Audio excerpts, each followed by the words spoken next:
And just watch your step for me. Thank you. Remain standing and face the front. You solemnly swear the evidence you give before the jury in the case now and hearing should be the truth, the whole truth, and nothing but the truth, so help you God. I do. Good morning, Trooper.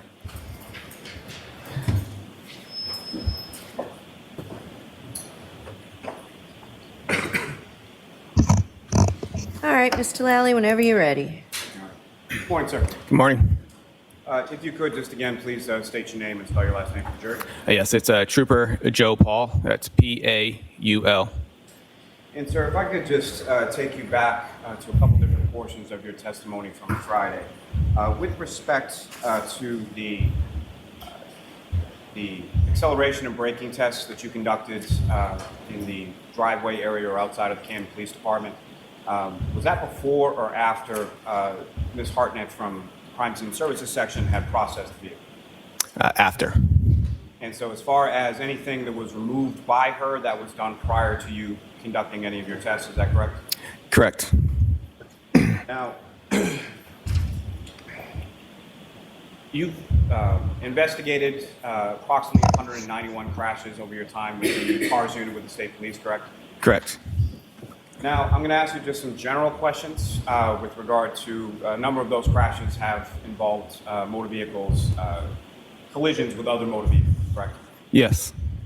Now, in general terms, with respect to motor vehicle collision, what, if any, you talked a little bit last week about sort of area of impact and point of impact, correct? Correct. Now, that's with regard to the roadway, is that correct? Yes, it is. So with regard to the vehicles coming in contact with each other, what, if anything, regarding damage would you expect or anticipate based on your experience in general terms when vehicles come in contact or touch with each other in a collision sequence? Objection.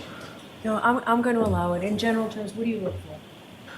So we look, well, there's two times of damage onto a vehicle. One's contact damage and one's an induced damage. So when we look at vehicles, we are looking for what's called as contact damage. And the induced damage is basically, start from the beginning. So contact damage is the damage that is actually made direct contact with another vehicle. And induced damage is the damage that did not make direct contact. So for example, if you push in one piece of metal to make contact, the rest of the metal will make a rippling effect that would more cause induced damage. And just again, in general terms, as far as vehicles coming in contact with each other in a collision sequence, what, if anything, would you expect or anticipate based on your experience to sort of transfer from one vehicle to the other event? It's possible when you transfer, you can have paint transfers that come from one vehicle to another. You got a tire rub off that go from one vehicle to another. Scratches that would come from one vehicle to another. And again, sir, just in general terms, when it comes to vehicles interacting with each other in a collision sequence, what, if any, role does the respective heights of those vehicles play in respect to contact damage or inducement? Yeah, it depends on their heights and how they relate to each other. So that kind of shows if one vehicle is taller, one's smaller, it's going to show where the contact damage would be from one vehicle to another based on their height. So based on respective heights, contact or induced damage could be in a different location from a bigger vehicle to a smaller vehicle, correct? Correct. Now, if I could turn you back to the tech stream analysis that you conducted with respect to the defendant's vehicle. Now, there were two events that occurred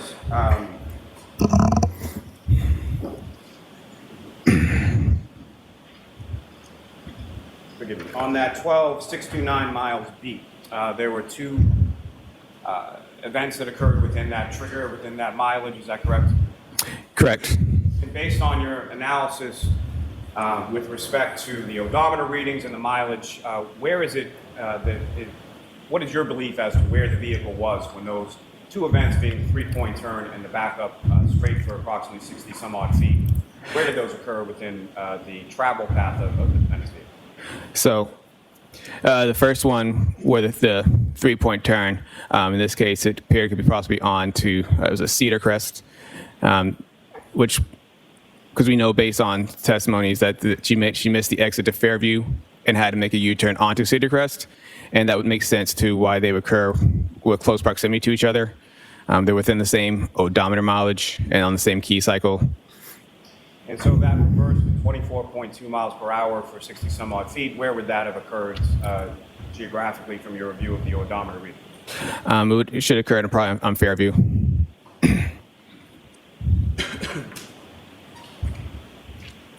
Now, sir, based on the totality of your analysis and your investigation in this case, what, if any, conclusions did you come to as to how this collision sequence occurred or how this crash occurred? Yes. Should I go to my report for that, or should you want me to just kind of go off Are you the? guys going to look at your report? Is that what? Yes. Sure, go ahead. Okay. Can we continue?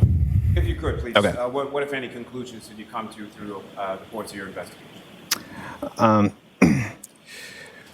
So on Saturday, January 29th, 2022, at approximately 12:45. So you can look at your report, but you can't read your report. I was So reading my conclusions based on what they asked me to do. Okay. yeah. So I can't hear you. Sorry. Okay. So just take your time, read your report, and then answer Mr. Lally's question. And if you need to look at your report, we'll see about that again. All right. Ask the question, Mr. Lally. Based on the totality of your investigation, what, if any, conclusions did you come to with regard to how this collision occurred? So this collision occurred on Saturday, January 29th, 2022, at approximately 12:45 hours.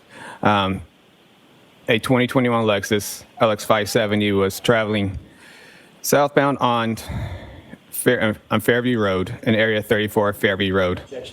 Yeah. It appears that. So, Sorry, I'm trying to so oppose it. you know what? I don't, Mr. Lally, break this down. Ask Yes, please. simple questions so that the witness can answer your questions.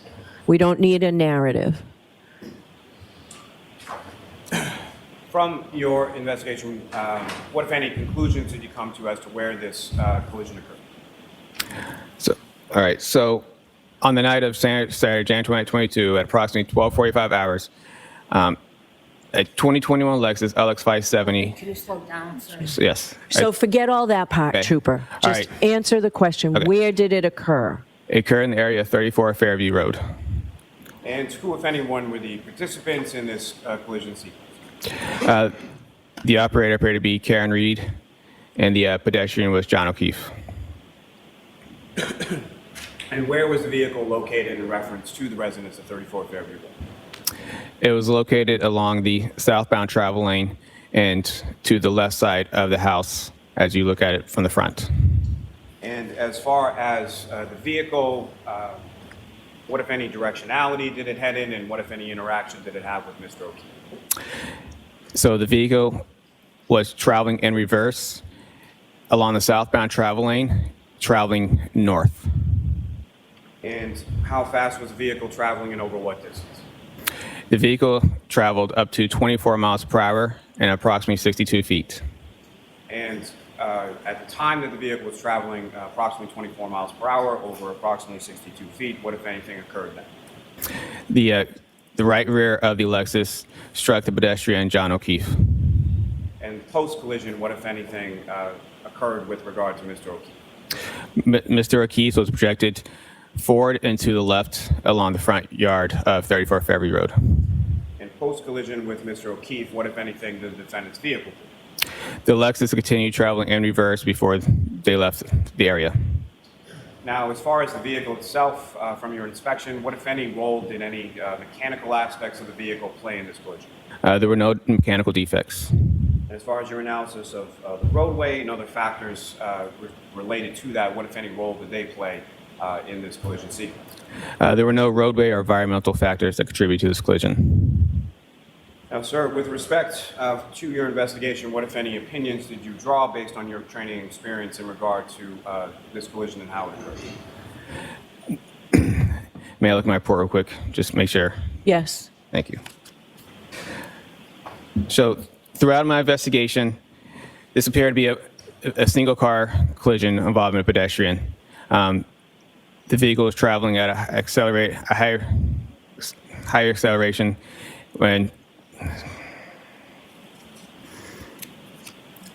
sorry. The vehicle accelerated at a high rate of speed before she struck the pedestrian John O'Keefe on the roadway and subsequently left him at the scene. And with respect to the backup safety system that you observed in this vehicle and made use of in the course of your visibility analysis, what, if any, role is it your opinion that played in how this crash occurred? Based on the visibility analysis? So even if the camera systems were covered in snow, even the systems were defective anyway, and even the mirrors were blocked, an attentive and a reasonable operator would not travel in reverse, especially at a high rate of speed. They would have cleaned the mirrors off. They would have made the cameras and systems, if they worked, if they didn't work, they would have done all this prior to accelerating in reverse. The objection sustained. Move to strike. I'm going to strike that. Now, with respect to your observations during the course of the visibility analysis, the exemplar pedestrian that you had placed in the right rear of the vehicle, was that exemplar pedestrian visible to you at the time that you conducted that visibility analysis? Yes, it was. Thank you, sir. I have no further questions. Okay, cross-examination? Thank you, Your Honor. Sir, do you have any, do you hold any degrees in the scientific discipline of mathematics? I do not. Do you hold any degrees in the scientific discipline of physics? I do not. Hold any degrees in the scientific discipline of biomechanics? No. How about in engineering? No. How about in kinematics?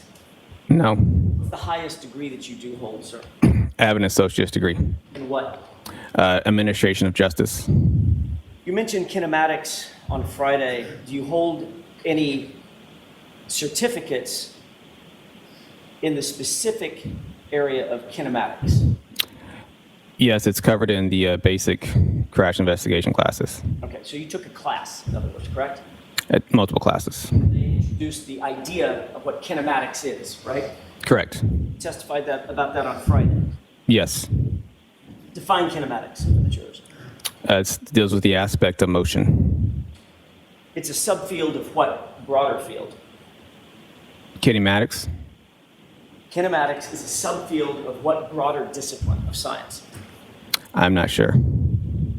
Physics, correct? Yes. And it describes how points and objects and systems of objects, how they move, and how the rate they move and the rate of their velocity, correct? It deals with the motions. What's that called? The rate of velocity. What's another word for that? The rate of velocity? Correct. I mean, it deals with the motion. It deals with forward, and also deals with speed. It deals with travel and speed. If something's moving, it also has a speed to it. Right. The word you're looking for is acceleration, correct? Sure. What role does acceleration play in the field of kinematics? What role does acceleration play in kinematics? Correct. It talks about, like you just said, it talks about the speed and it talks about motion. Is kinematics also known as the geometry of motion? Is that correct? I have not heard that. Never heard that. What's the difference between constrained and unconstrained motion? Constrained and unconstrained motion? That's what I asked. Constrained motion. I can't recollect at the moment. Constrained motion is motion on a predetermined path, isn't it? Yes. Unconstrained motion is what? When it doesn't have a predetermined path? Free movement, correct? Correct. You can remember that from your class? For the most part, we don't go that in depth of constrained and unconstrained. Constrained and unconstrained, not restrained. That's what I said. Sorry, unconstrained. Yes. Kinematics uses algebraic formula to model these motions, right? The motions of these points and systems of points, correct? Yes. And it includes concepts like displacement and speed, velocity, distance, acceleration, which we've talked about, correct? Correct. And it looks at how these things, these values vary over a point in time or duration in time. Is that right? Yes. Do you actually understand the physics behind the study of kinematics? Yes. The word you learned in class. Yes, we had to go over the physics part of it. On Friday, you said that this incident is a pedestrian strike from a vehicle. You reiterated that again this morning. Is that right? Correct. I want to be clear. That is your opinion based on your training and experience, correct? Yes. And on Friday, you said you based that fact, or you based that rather opinion, on the fact that you noted a half-mile-an-hour decrease in speed and a steering input of less than 10 degrees at some point in that reverse motion, correct? I said that it was consistent. That data point in general was consistent with something that you would see within data of a pedestrian striker striking something else. I do go in my report saying I can't say that's definitively where a pedestrian was struck, but I'm sorry, I can barely... it wasn't definitively. Sorry, in my report I do say I can't say that is definitively where the pedestrian struck. You cannot say this. Definitively, yes. Okay, so you're going to have to slow down and speak up, okay? All right. You just said, I just want to make sure I'm hearing you correctly, and I apologize. Okay. You said you cannot say definitively that that resulted in a pedestrian strike. That data point within the text stream data is what I'm talking about. Okay. That specific point, that time frame. Because there's a multitude of reasons why when someone is driving in reverse, they might slow down by a half a mile an hour, right?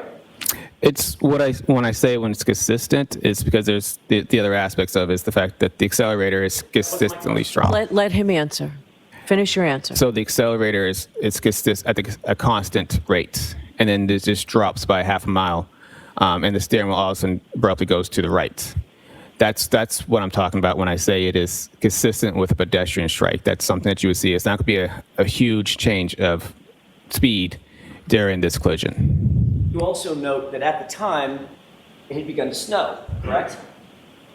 Yes, There would be snow on the lawn, right? correct. There would be snow on the cars, Yes, snow on the trees, yes, snow on the roadway. yes, Snow on the roadway could impact how tires move over the roadway, correct? in a way. And obviously, there are a multitude of reasons why somebody might input a 10-degree input on a steering wheel, correct? Correct. That's why I said I couldn't definitively say it. Right. So every time somebody slows down, going in reverse or forward, and introduces a 10-degree input on the steering wheel, doesn't mean they're looking to hit a pedestrian, correct? Correct. You testified that you determined the area of impact by basically following, if I heard your testimony correctly, basically following the debris field from the body from where you believed John O'Keefe's body's final resting place was, almost linearly to the furthermost piece of debris that was found. Did I get that right? Yes. In other words, you established what in your mind, or what you were told was his final resting place, and what you were told was the debris field. And you indicated that the furthermost piece of debris would basically be the area of impact, right? It's within that line. I didn't say that is the area impact where the furthermost piece of evidence is. All right. It's just the linear, like you said earlier. It's that linear. We're throwing that path. That's the path that he traveled post impact with the vehicle. And that is on which that fact that you stated is on which it's a terrible question. That's the basis for your opinion of where the area of impact was, correct? Yes. Let's take a look at exhibit, with the court's permission, 587. It's your diagram 3. If I may approach Your Honor, just for, Okay? so you can see it. Your Honor, may we publish exhibit 587? diagram Yes. 3? Okay. Sir, you see diagram 3 on the board. You also have it in front of you, correct? Yes. It's easier for you to refer to what's in front of you because that's a little bit further away.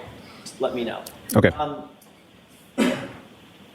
The red arrows adjacent to the blue writing, where I'm highlighting right now, indicate basically the debris field that you explained to the jurors on Friday, correct?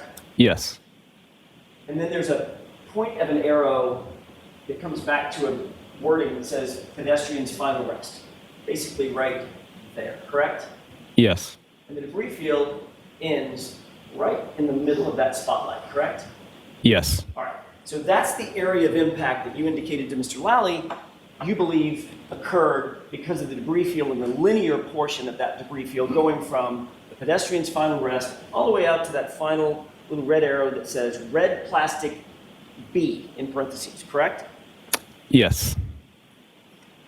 Yona, can we have Exhibit 492 published for the journal, please? Okay. While that's coming up, have you ever seen this? No, I haven't. Take a look just above the arrow. Your Honor, with the court's permission, maybe highlight or magnify the area just above the arrow. Okay. You see that? Yes, I do. Right underneath fire hydrant, correct? Correct. What does that look like to you? Piece of plastic. It's debris, correct? Correct. All right. Can we go back with the court's permission to Exhibit 87, Okay. diagram 3? You see the fire hydrant? Yes. Fire hydrant's right there, correct? Correct. That's another, according to your scale, that's probably a good 30 feet from the pedestrian's final rest, correct? Yeah, that's about right. That is the furthermost in this diagram, the furthermost piece of debris on the diagram, correct? Correct. So now, your testimony changed that this, in fact, is the area of impact. No, Why not? because it's just a piece of debris. I'm talking about the path. You follow the path of debris field. Debris can move and change. The debris doesn't fly backward, does it? I'm saying you pointed to like just the fire hydrant as the area impact where the debris, where that one piece of plastic was, saying that's the area impact is right next to the fire hydrant. Are you asking me a question?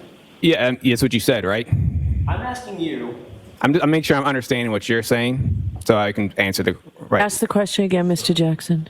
in fact, you indicated on Friday that your analysis of the area of impact was predicated on, based on, the furthermost piece of debris from the pedestrian's body that you were aware of, which is right there. Red plastic B, correct? I said I said you said earlier with the linear equation. I mean, it might have moved it over more, but it's the debris, the start of that debris, and where that is. I can't say that's definitely the point of area impact or the point of impact. You can't. I cannot say that is the point of impact right there. You just kind of follow the linear path because they have to follow in a direct path that way. Okay, so now your testimony is that's not the area of impact. I never said that was the area impact. I said it's after that. Trooper, we were all here on Friday. Okay. That's exactly what you said under questioning by Mr. Lally, wasn't it? Objection. Sustained. Didn't you say on Friday that you determined the area of impact for Mr. O'Keefe, the point of impact, was red plastic B because that was the furthermost piece of debris you were aware of from the final point of rest from Mr. O'Keefe's body? Isn't that what you said? I don't believe that's my exact words. Okay, I'm not asking if it was your exact words. I don't have a transcript of it. I'm asking you, is that what you tried to impart to the jurors? What I said to the jury, I said after that. That's the start of, that's the last point of evidence that I had. I said the area impact is probably along the roadway after that point. I mean, like before it, if you have to walk towards him. I'm sorry, I keep doing that because I think you're done. Are you done? I am done now, sir. Now you're aware that there's a piece of debris, looks like taillight material, right under the fire hydrant, correct? Correct. If the area of impact, which you indicated on Friday was where this red plastic B is, you would be wrong, right? Your analysis would be flawed. No, because that's not what I said. I said it's along the roadway and it's going to be after that point. Okay, So is the area of impact now where the fire hydrant is? Objection. Ask it differently. Are you now indicating, because now you realize that there's a piece of debris directly under the fire hydrant, are you now indicating that that's the area of impact where John O'Keefe's body was struck? Objection. Sustained. Let's take a look at exhibit, with the court's permission, 279. Okay? Taking a look at exhibit 279, I want to draw your attention to that piece right there, okay, of plastic. You see it? Yes. You describe it for me. Just physically, what does that look like? Looks like clear plastic with a little bit of red and the black on the top part. Okay, maybe in a triangular shape, is that fair? Correct. Okay. Now, if we could go back to, with the court's permission, exhibit 492, Okay? and highlight just above the ruler. How would you describe that piece of material? It looks like the same piece. Does that, based on that, does that appear to be part of the taillight material that was found at the scene? Correct. Okay. Now, based on that, are you now suggesting, if we could go, with the court's permission, if we could go back to 587, I'll stop jumping around just a second, I think we Okay? just get back to 587. Oh, sorry, it's diagram 3. Thanks. Now, seeing what you've just now seen, in terms of that piece of plastic, that appears to be from the taillight, does that appear to be under the fire hydrant, which is highlighted? Same piece. Yes. Okay. Based on that, does that change your opinion? Is that now, the fire hydrant now, the point of impact? No. Where is the point of impact now? It's along the roadway. I don't know the exact point of impact. So you don't know the area of impact? I said the area of impact is along the roadway after the debris. Okay. I mean, the only thing it would change, only thing it would change is maybe it's a little further away. But besides that, it's a linear field. I'm not talking about like one point. You kind of follow the middle of the debris field, and that should be the path. Well, if the point of impact is along the roadway, where along the roadway, if you can show the jurors, where along the roadway, in your expert opinion, was the point of impact? It should be within, if you follow from pedestrian's final rest here, just kind of follow it back. That's what I'm talking about, linear field. So now you've indicated an area, if I can follow your laser pointer, an area along here, correct? Yes, somewhere in there. All right, if I have my spotlight, is that, if I leave it right there, is that about where the middle of the spotlight, about where you believe the area of impact is? It's within, I guess you can say it's within that area. I don't know definitely. There's nothing on the roadway that has a definitive point that says this is the area impact right here. It's within the roadway based on the evidence at the scene. Okay. Mr. Paul, sorry, Trooper Paul, I'm asking you, based on your expert opinion and your conclusions, based on your full analysis, can you point me to within an area of 5 feet or so on the roadway where you believe the area of impact is? Is my spotlight basically highlighting the area that you believe, in your opinion, was the area of impact? You have that laser pointer? I do. Why don't we let him show you? It'd be easier for the jury to see. So what I'm trying to say is, so we follow the linear path back around this area. Okay, can you? And sorry, I'm trying to keep it straight as much as I can. Follow back to here. I can't say like if this definitely is, but it's possibly based on also vehicle damage to the back of the vehicle. So if you follow all the way back to here, that could be a possible area impact. So when you say that area there, I want to be very clear for the record that what you highlighted is an area basically just to the left of an X that's on the roadway, on the bottom of diagram 3, toward the lower part of diagram 3, It's correct? you would use your circle almost to kind of be a good area around. I'm sorry, you need to. You can use a circle around here. This would be around the area. Okay. Okay. So using your scale, that scale is going from full left to full right. It's plus or minus 40 feet, right? Switch. Can't see it. So say again. Say the question. That scale's 40 feet, going full left, full right, 40 feet. It's 40 feet. It's a 10-foot scale. Okay, sorry, 20 feet, my mistake. I was okay. Eyes are terrible. 20 feet, thank you. All right, so if you use that scale, can you estimate for the jurors, I'm just going to use this X as a starting point. Can you estimate for the jurors from this X that I've highlighted to the pedestrian's final rest? What's that number? Doesn't have to be exact. Give me an estimate. So, I mean, it could be within 30 feet because I tell you this. Also on my scale, this 2 and 3 is 50 feet from each other. Is how much? 50. Okay. 50. 50. So would you agree that from this X down here to pedestrian's final rest, as a crow flies, that's probably a good 35, 40 feet. I mean, I could try to use the scale. It is a scale. If you wouldn't mind. Give you a piece of paper? Yes, please. Court's permission? Okay. It's just a blank piece of paper. Thank you. Yes, thank you. You need a pen? I got one. Thank you. It's a little around. It's approximately 30 feet. We're up approximately 30 feet. Yes. Okay. Can you place, with the court's permission, can you estimate 30 feet in here? Can I estimate? Can you point to a place in the courtroom that looks like it's 30 feet from you? Objection. No. Next question. Does the court have a diagram of a diagram of distances? in the courtroom? In this courtroom? No. You indicated just now, and I'm finished with this. Thank you. Thanks. You indicated just now, in answer to Mr. Lally,'s last couple of questions, that in your expert opinion,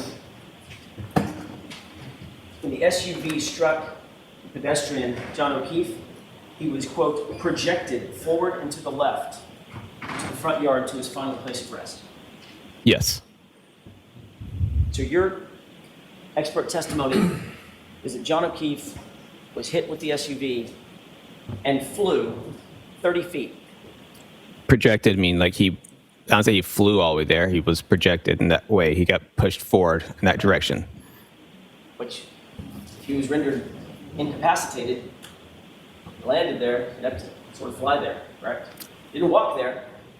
I mean, would you definitely flying like literally off the ground the whole entire time, or? Well, you tell me. You're the expert.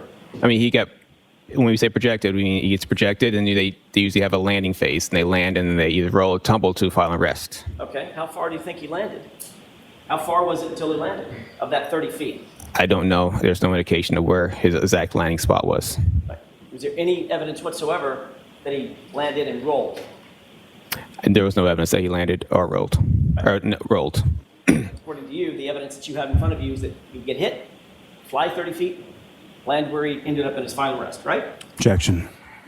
Sustained. Ask it differently. Based on your expert opinion, you believe that he was projected through the air to his final rest place.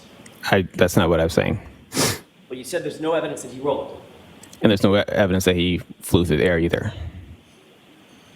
Exactly. Right? Exactly. Objection. Sustained. You said on Friday that in your experience, people tend to lose objects that are not strapped to them. Is that right? Yes. In other words, get hit by something, car, truck, bus, whatever, train, and if you have something in your hand, boom, you lose it, you drop it, if it's not strapped to you, correct? Correct. How do you suppose that Mr. O'Keefe, in your opinion, held on to that glass cup that was found right next to him over the course of 30 feet being projected? Objection. I'll allow it. Do you have a theory on that? I don't know. I mean, it just could have been with him the whole way.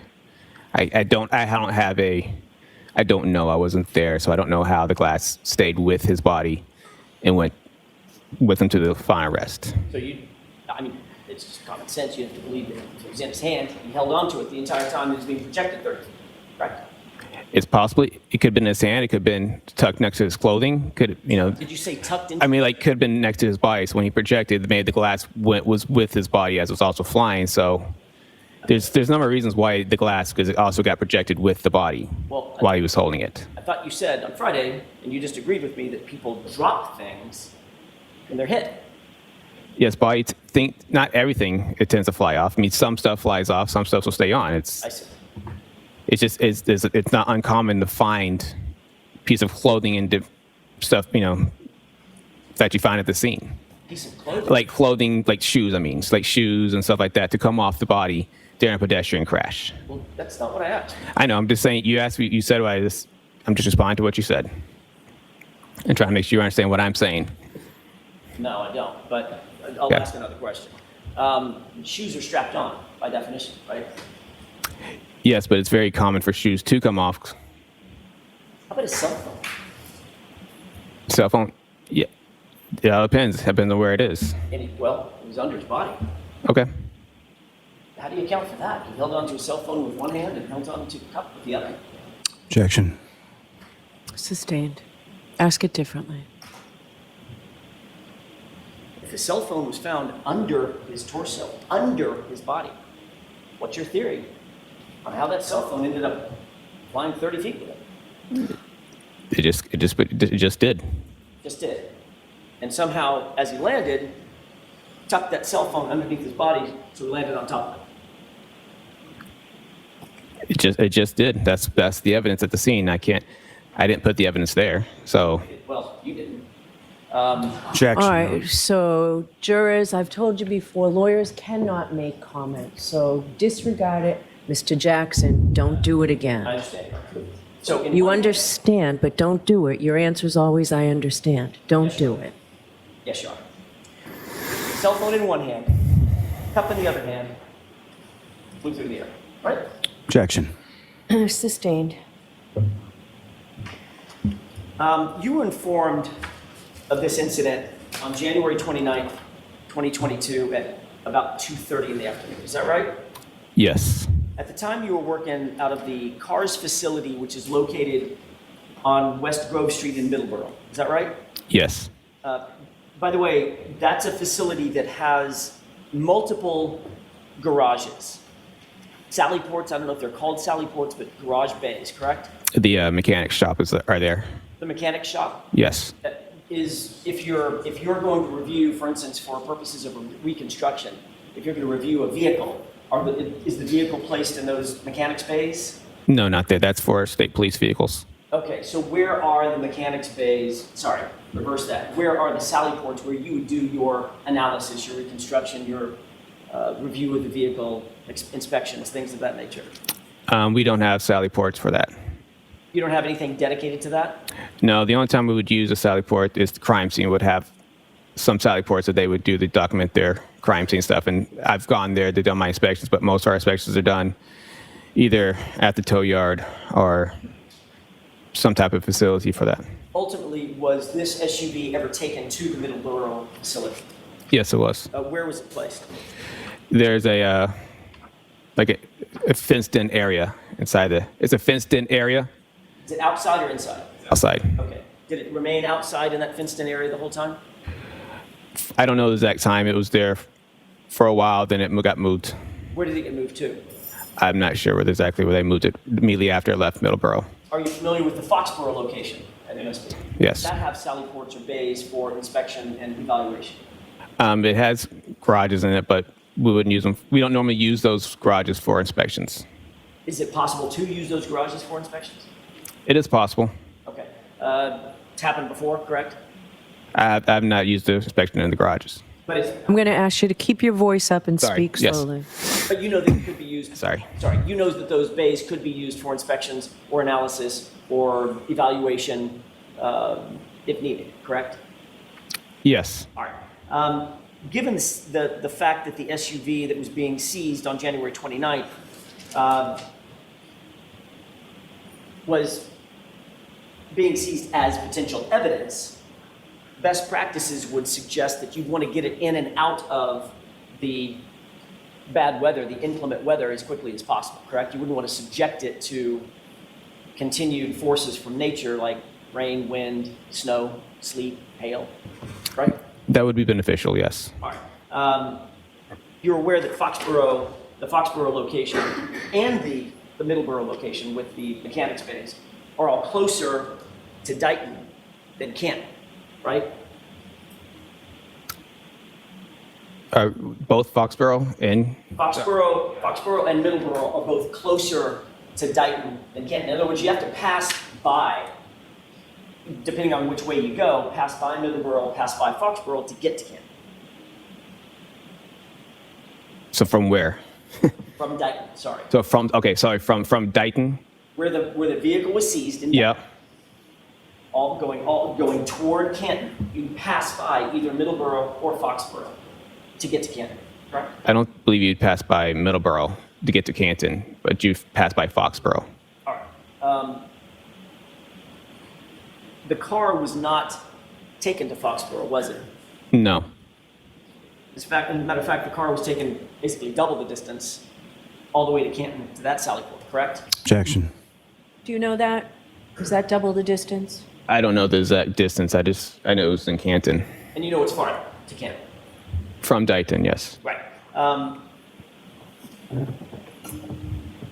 And you're also aware that because you've been to the scene, assuming, correct, the 34 Fairview, Yes. Yes, I have. and you've been to Canton PD, Yes, I have. you know that those two locations are about 3 or 4 minutes apart. Yeah, I can say that. When you started let me ask this a little bit different way. Before you began any review on this case, any physical review on this case or analysis on the case, you were told that there had been a crash, correct? Yes. You testified to that at the state court grand jury in this matter. Was that right? That you'd been told in advance this was a vehicle pedestrian crash and you were asked to analyze it, right? Yes. You wrote in your report that it was a single vehicle collision involving a pedestrian and you were, quote, assigned to reconstruct that collision, correct? Yes. So when you began your analysis, Tpr Paul, you were told conclusively by the lead investigator, Michael Proctor, that the deceased was hit by a car and your job was to reconstruct it. Is that right? Objection. Okay, so there are lots of parts to that. Break it down. Sure. Were you told by Michael Proctor to reconstruct this incident? Objection.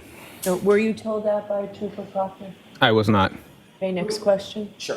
Who were you given your instructions by Instructions for what? to reconstruct this incident? I wasn't given instructions to reconstruct it. It's just I was assigned to it. Right. That was requested. My assistance was requested to reconstruct it. That's my question. Who assigned you to it? I talked to my sergeant at the time who gave me the phone call. And you were told some basics about that reconstruction, the event that you were asked to reconstruct, correct? Yes. The information that you were told came from the case officer. Is that right? Who's the case officer? The information that this was a pedestrian vehicle incident, as opposed to motor vehicle incident, pedestrian bicycle, motor vehicle motorcycle. You were told it was a motor vehicle pedestrian incident that you were asked to reconstruct, correct? Yeah, I was told that, yes. All right, and you had to be given some basic parameters of how that incident occurred. The car was going in reverse, it's got a damaged taillight, things like that. Some basic stuff, yeah. What I'm trying to get to is, who gave you that information? Where did it come from? That the car was traveling in reverse. Like, which part of the information? You asked me several different things just now. Were you given information from multiple sources? Or did someone give you a summary of what you were being asked to do? At the very beginning, Yep. who gave you the summary? Summary of the whole entire, of what? Of the event that you were asked to reconstruct? I was passed down when I got to the garage. That there was nobody that sat there and gave me the summary, like that I can remember. I was told that it was a pedestrian crash. I knew it was a Boston police officer involved. That this was the vehicle, and that it was traveling in reverse. That's all they had. Okay. What I'm asking is, that's great. Thank you for the summary. Who gave you that summary? I don't know if it was definitely anybody from the get-go that was like I talked to. From where? I don't know if it's anybody that I could definitely say that was the person. There was multiple people going around when I got there.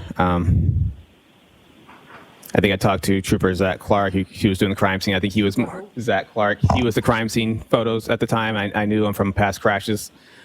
He just said this is the vehicle, and I think he kind of gave me a little bit of a lowdown on what the vehicle was. Okay. So My question is this. When you got that, did you call it a lowdown? He gave you the lowdown? he gave me information, yes. Right. When you got the lowdown, you were told Boston police officer was involved, the vehicle pedestrian incident, car was going in reverse, and ultimately led to the death of the pedestrian.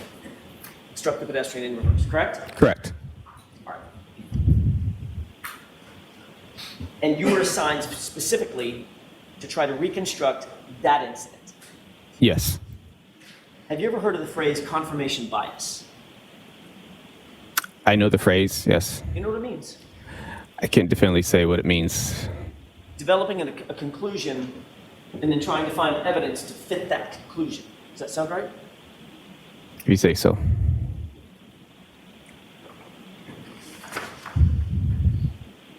You noted in your direct examination that there were scratches on the passenger side rear bumper of the Lexus, correct? Yes. How exactly were you able to scientifically determine that any of those scratches were from an incident on January 29th, 2022, as opposed to any other time?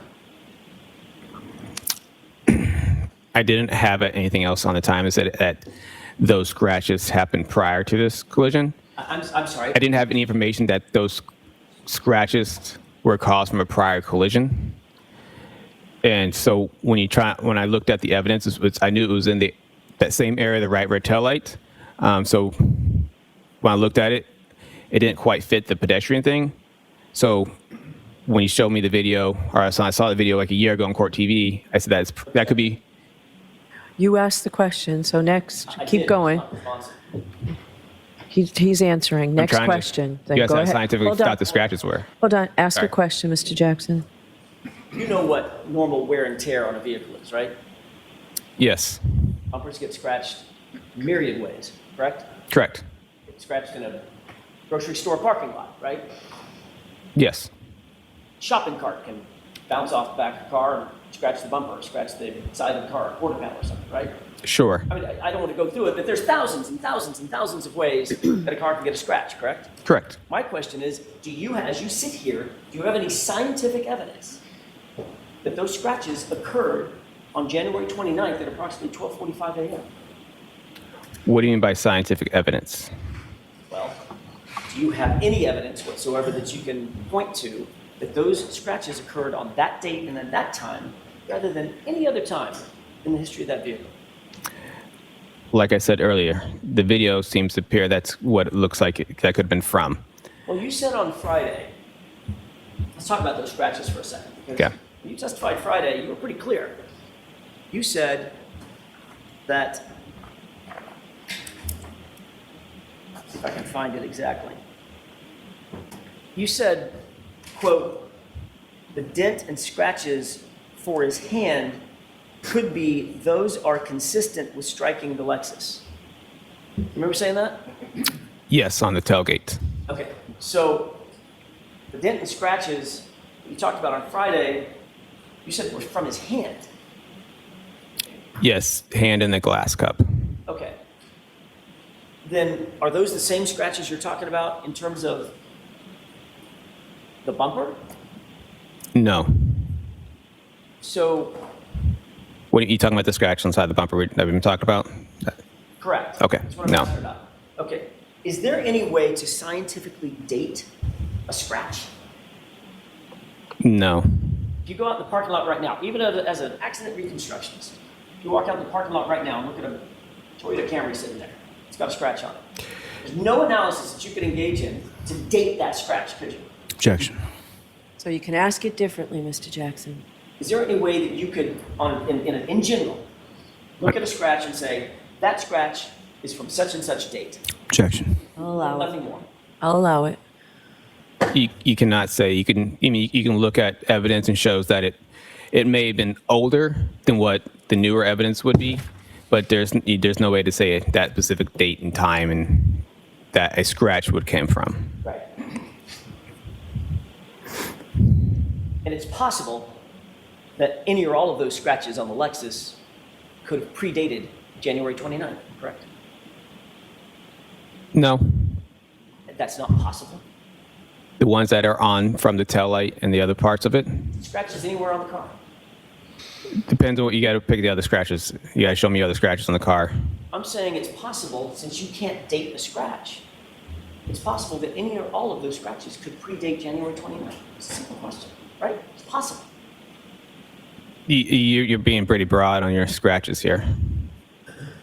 I'm not being broad. Let me ask it a different way. Let me ask it again. Is it possible that any or all of the scratches that are noted on that car predate January 29th? Any and all of the scratches? See, that's what I'm saying. You're being pretty broad. Any and all scratches on the car Answer that question. If that it it's predate. Objection. I don't know every single scratch on that car. I could mean Overruled. So can you answer that question? no. You testified that you noted glass on the rear bumper of the SUV, correct? Yes. And you said something about that glass coming from the cup. Correct. You also said that you did not see anything on that SUV that could be the source of those glass pieces on the bumper, right? Yes. When you did your reconstruction and your analysis, were you informed that none of the glass pieces, not one of them, could be matched to a cup? I don't know anything about that. I don't know that. So if you knew that the glass pieces on the bumper do not match the cup, would that change your opinion Objection. about that glass? Can you answer that question? I cannot. You can't answer the question. It's what was told to me as evidence Got it. By whom? by the crime scene. Who told you? As crime scene that was there, it says there's glass from the cup. When I did my initial inspection, that's what it was on from. That's not what you just said. You said that's what was told to me. Yeah, by crime. No, yeah, I continue. By crime scene. While I was at my inspection. Wait, what? It was told to me by the crime scene when I was at my inspection, at the initial inspection. So what you meant by that's what was told to me is the crime scene talked to you. Yes. Crime scene say anything else? I don't know what else do you want me to say.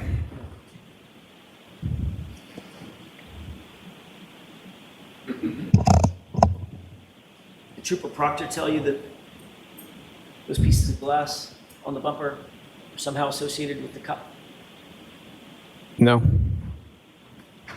Just the crime scene told you. Correct. But if you knew that the crime scene was incorrect, and in fact those glass pieces don't match the cup, would that change your opinion? Objection. Sustained. Would it change your opinion in any way if you knew that the glass pieces do not match the cup? Objection. I'll allow that. Can you answer that question? No. I'm sorry. No, no. I don't. It's a glass from a cup. It's a glass. It's not. It doesn't belong to the vehicle. Right. It's glass.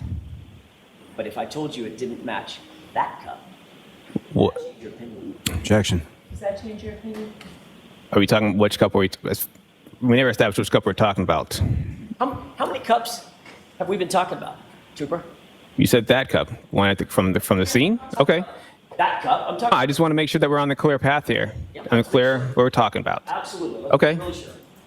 All I said, It was it's found next to John O'Keefe's body in the snow at 34 Fairview on January 29, 2022. You got the cup in mind? yes. Okay. That's the cup. When I say cup, that's the cup. Okay.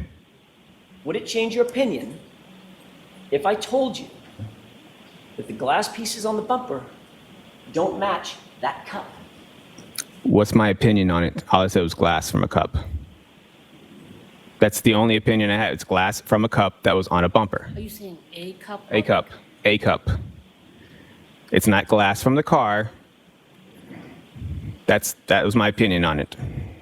I never said it matched to the scene. You didn't. I never said that in my thing. I said it's glass from a cup. Okay. It's safe to say you didn't do any testing to determine the forces necessary to shatter a taillight on a 2021 Lexus 570, correct? I did not do testing.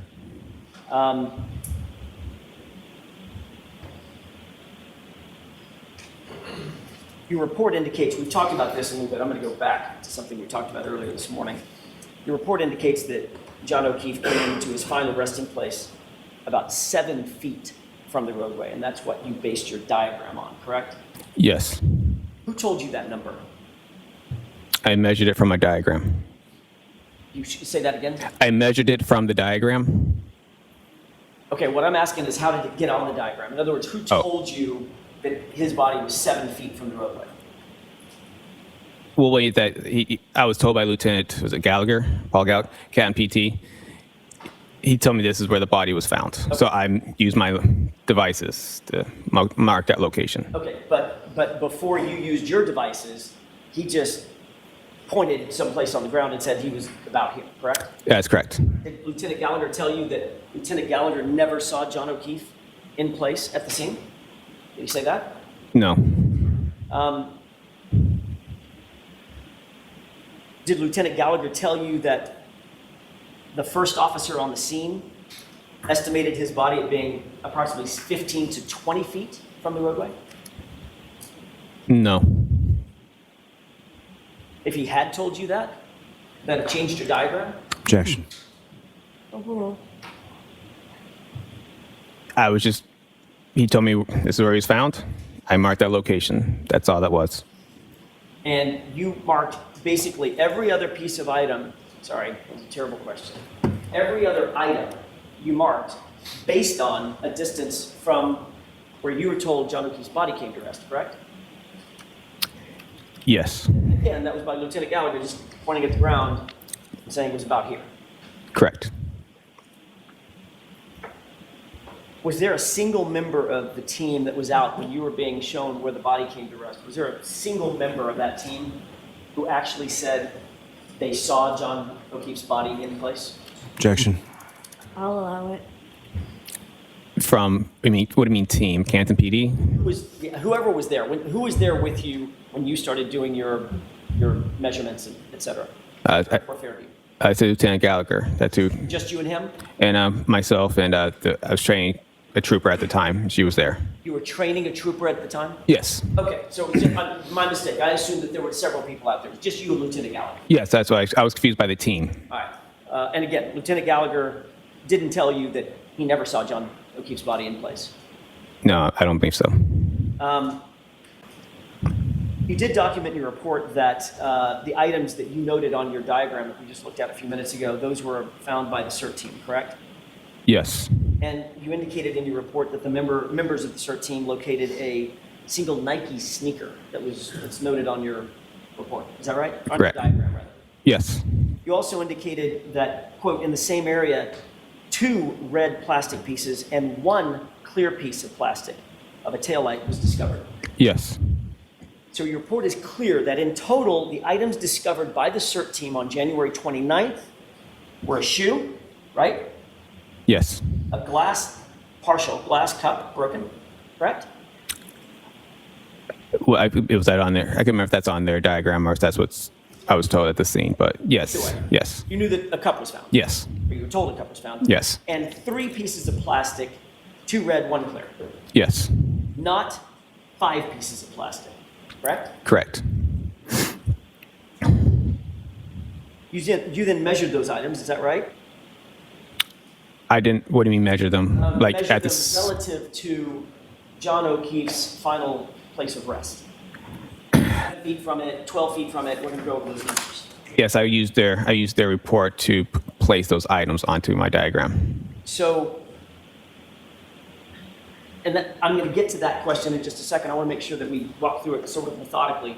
You then use some calculation, some tool or something to measure distances. Like there's where I assume John O'Keefe's body was. Here's a final rest place. I'm going to use that as point A, and then I'm going to measure from there and go 7 feet to where the shoe was found, or the first red plastic piece was found, or whatever, right?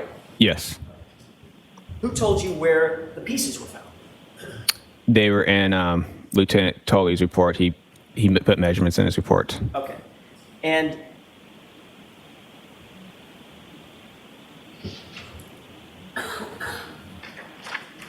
you noted that the shoe was 9 feet. Yes, And you put that in your diagram. correct. You noted that the glass cup was 1 foot from John O'Keefe's body, correct? Correct. 1 foot is about that long, right? Yes, it was. They basically said it was found next to him. Right. Yes. A piece of red plastic 7 feet from John O'Keefe's body, correct? Correct. A clear plastic piece 10 feet from John O'Keefe's body, right? Yes. And a red plastic piece 12 feet from John O'Keefe's body, correct? Correct. What part of his body were you measuring from? Like center of mass. So he's 6'2". Yes. Did Lieutenant Gallagher tell you where his center mass was? No, I measured from. He just said he was here, so I tried to put like where his head, where his feet, and try to measure the middle between those two. So ultimately, because Lieutenant Gallagher was not at the scene when he was found, Lieutenant Gallagher had to sort of guess where the body was found, correct? Objection. Sustained. You had no photographs of John O'Keefe in place, correct? Correct. There were no establishing shots, and there were no perspective shots, correct? Correct. There were no relative shots, meaning this is relative to that, and I can measure that and figure out distances, correct? What, like from a picture? Yeah, so you know how that's done in science, right? You want to find out a relative position of something, so you take 2 or 3 or 4 shots. You know that something is never going to move, like, I don't know, a flagpole. You can measure from there. Sure. You get cross coordinates, right? Sure. Left and right, and where the 2 coordinates match, that's where the item is, right? Correct. None of that was done, right? From the pictures? None of that was done to do your measurements. Like I said, I used the measurements from. I measured on my diagram in itself, and I measured from those points off my diagram. Right, Trooper, but the starting point was a guess, wasn't it? Objection. Sustained. Did you have to sort of guess at where you thought John O'Keefe's body was? I didn't guess where his body was. Did you guess at his center of mass? Objection. Did you guess? I did not guess. Next question.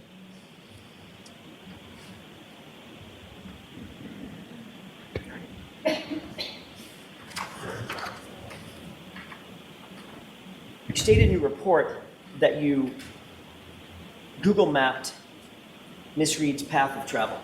Well, let me ask you a different question. If I could withdraw that question with the court's permission. Yes. Your diagram has all those arrows pointing at specific locations.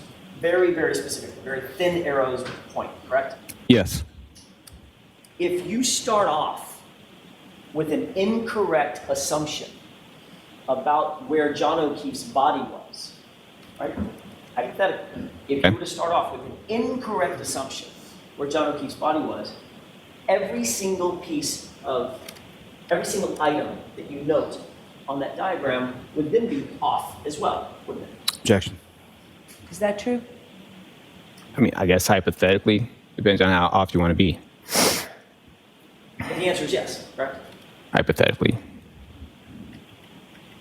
You stated in your report that you Google mapped Miss Reed's path of travel on January 29th based on what you determined to be, quote, it's likely the two, and you said that it's, quote, it's likely that the two events, meaning the triggering events, occurred at the same time the Lexus was at 34 Fairview at the time of the collision, correct? Yes. The first triggering event was what? Was it a 3-point turn or a U-turn? I thought I heard you say both. I guess it would be more, 3-point turns, essentially, I guess it's a 3-point turn. Okay. Yes. Well, did you say U-turn on Friday? Because I could have sworn I heard that. It could have been a U-turn. I mean, it's still turning around. So you had to make a U-turn when that's a 3-point turn or not, but it's still. Okay, but I mean, not to be picky, but it's sort of my job. Okay. A U-turn is traveling in one direction, turning, right? Turning the wheel, never changing gear, since it's reverse or anything, just turning, right?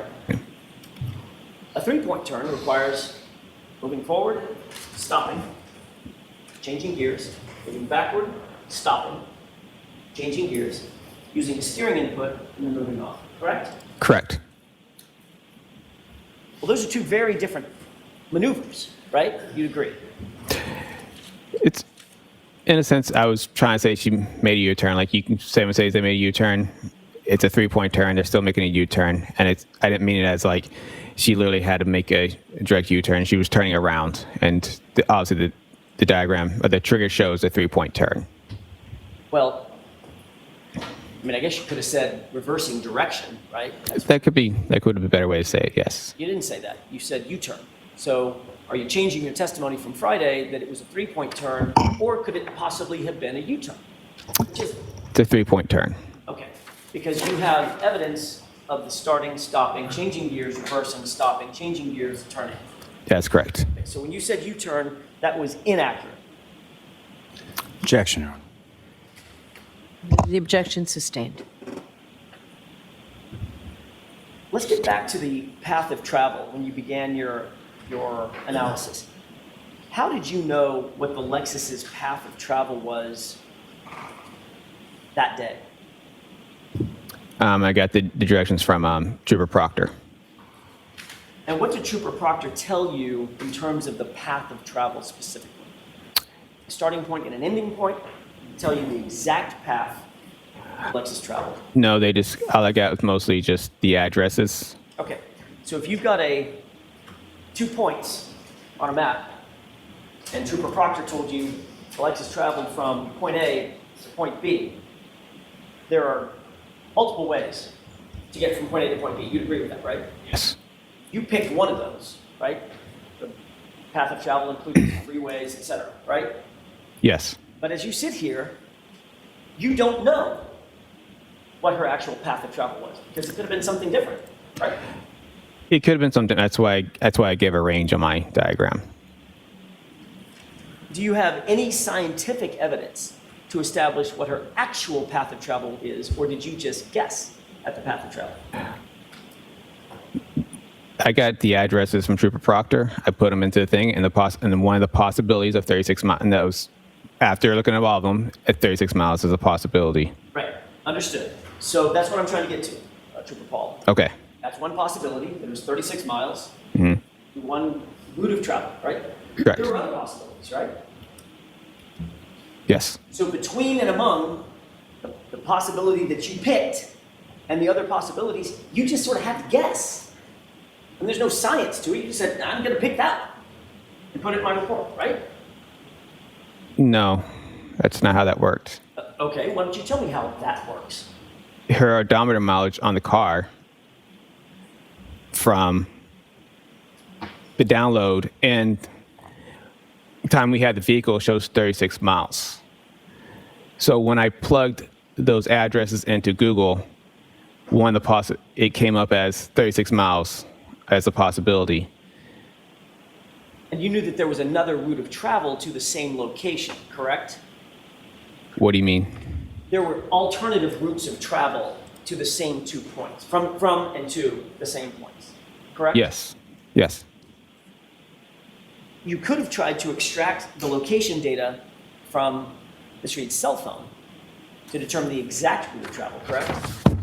I don't know. I don't have access to do cell phone extractions. So that answers my next question. You did not even attempt to do that, did you? No. You did attempt to analyze the key cycles for the Lexus in order to determine placement of that vehicle. You just talked about that with Mr. Lauper, right? Yes.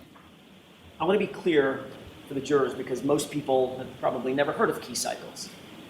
A key cycle does not have any location data associated with it whatsoever, does it? Correct. It just shows you when a vehicle is turned on, the ignition is on and off. That's one cycle, correct? No. Tell me what I've got wrong. Key cycle, the car doesn't have to be turned on. Say that again. It goes from off to run. The engine does not have to be started to off. Understood. So if it turns on, well, every single ignition is a key cycle. Every time the engine turns on, that's absolutely a key cycle. Once it's turned off again, right? That gets recorded as an ignition cycle. Right.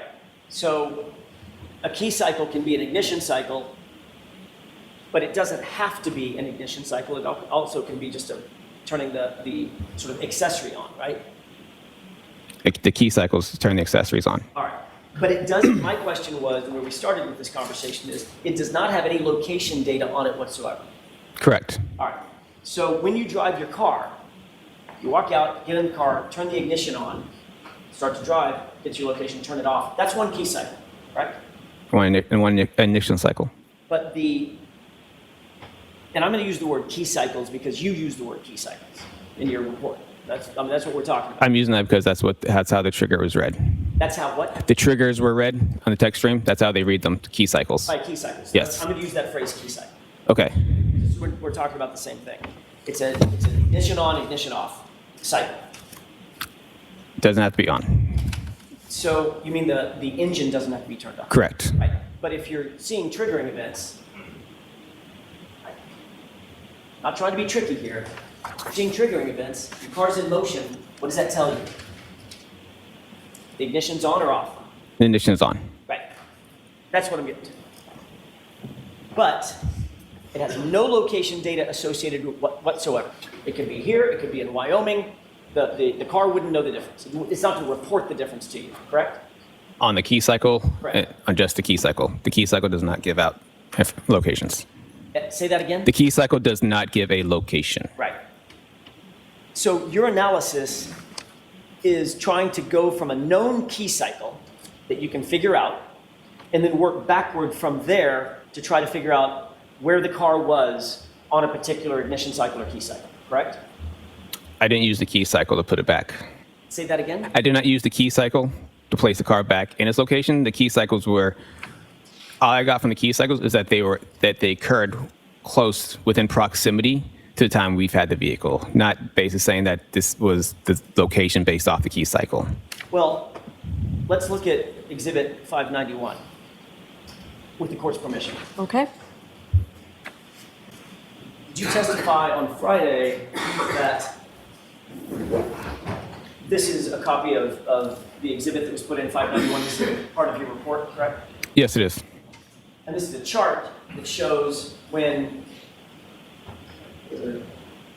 move to this arrow, that arrow indicates top and bottom where your testing occurred, correct? Yes. Okay, we move over to the left. That is key cycle what? 1164. Right.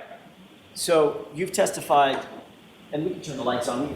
Your Honor, I don't mind if that stays up. You can turn the lights on. I don't think it hurts anything.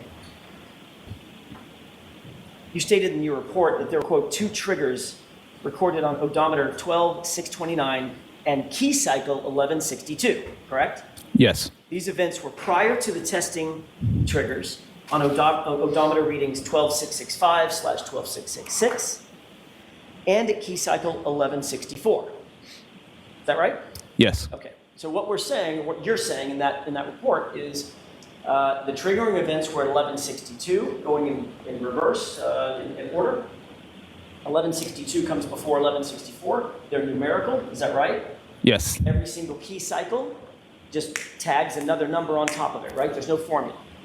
Correct. After 1 comes 2, after 2 comes 3, 4, 5, 6, and then move on, right? Yes. So by the time you got the vehicle, there had been 1,164 key cycles on the history of that car, correct? Correct. All right. And you knew, and you put in your report, or you know, that the triggering events that you see under 1164, those are yours, Yes. right? I mean, that's your testing. Yes.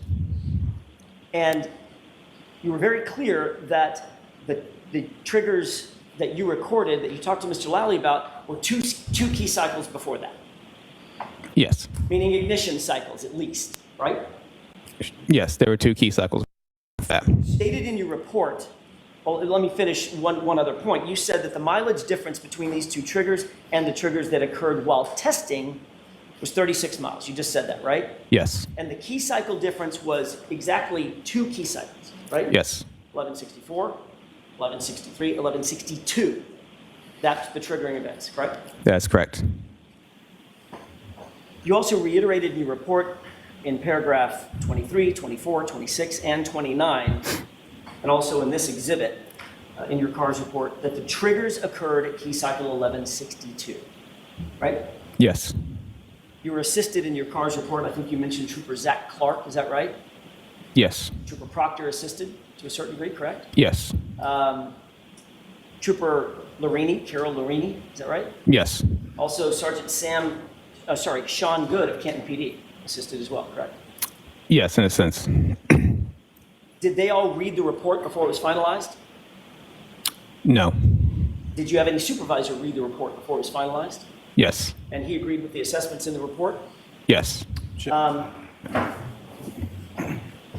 So in summary, everybody that read the report and you who authored the report believed, and it's reflected in that report, that key cycle 1162 contained the 2 triggers that you're talking about, right?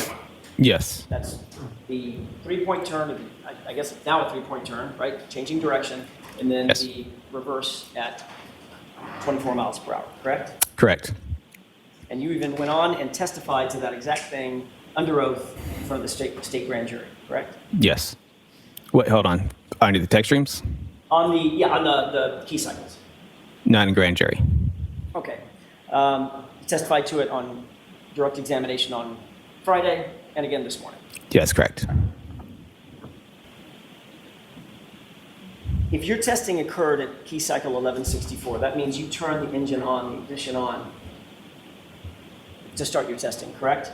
Correct. And that triggering event that we see up there at 1164 initiated your testing. Is that right?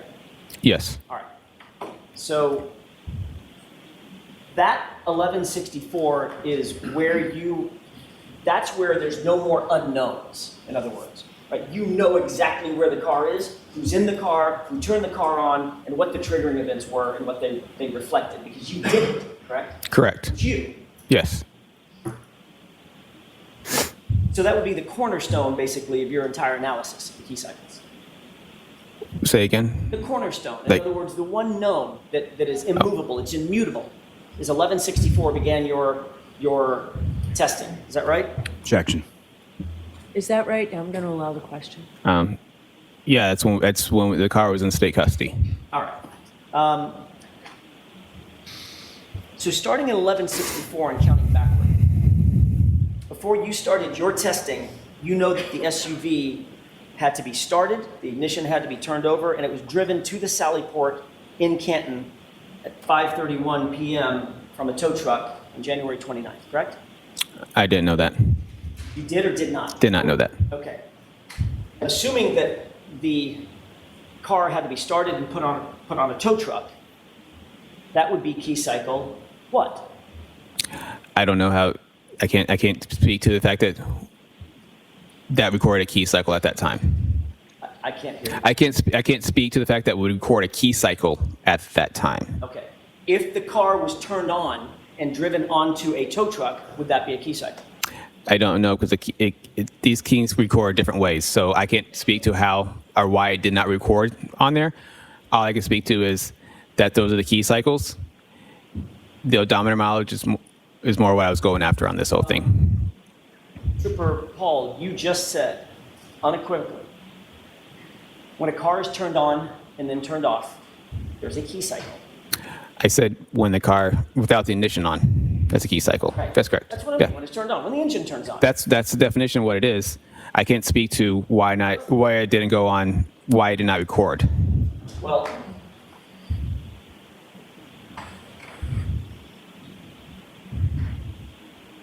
let's talk about the ignition cycles Okay. before 1164, okay? Okay.